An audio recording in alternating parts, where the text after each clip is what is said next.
Your dentist keeps telling you to cut the sugar. I chew this gum after meals now. 5 things to know before you buy. And number 1 matters. I have been chewing this stuff for a while now, so let me save you the learning curve.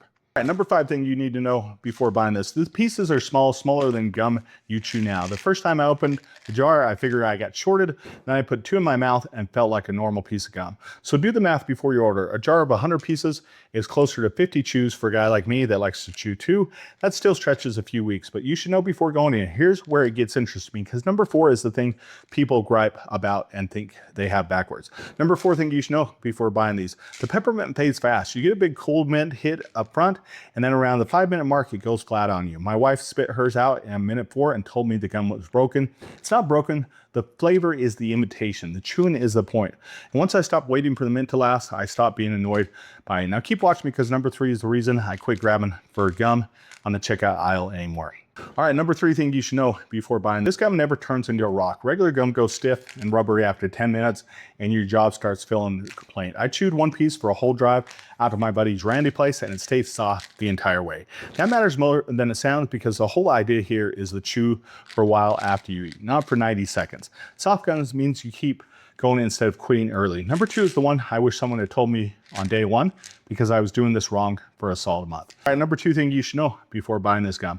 This is after you eat gum, not all day gum. You chew a piece right after a meal, a snack or a drink, and then you're done until the next one. Spread it across day instead of hammering 5 pieces long. I used to park one in my cheek for 3 hours like a habit and was getting nothing out of it. Small amounts spread out right after food. That's the whole play. Okay, number 1 is the one that actually got me, so do not skip it. Stay till the end because after that, I've got 2 bonus things nobody warned you about. All right, number 1 thing you should know before buying this gum. This is dangerous for dogs. Not messy, dangerous. I have 2 labs, Duke and Coco, and Duke will eat anything that touches the floor. He once took half a sandwich off my plate while I was looking right at it.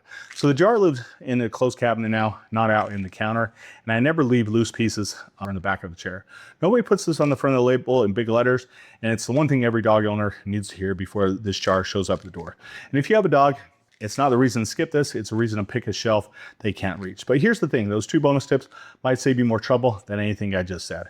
All right, bonus number 2, the bottle is too fat for a pocket. It's about the size of a small coffee mug, so it stays home on the shelf. I dumped a handful of old mints into an old mint tin for my truck and did the same for my work bag. Now the gum is wherever I am, and that is the only way you will remember to chew it after you eat. All right, guys, that's all I have. As always, remember 2 things here. Number 1, deals fade. Go add this to your cart now. Number 2, the product bro is always here for you.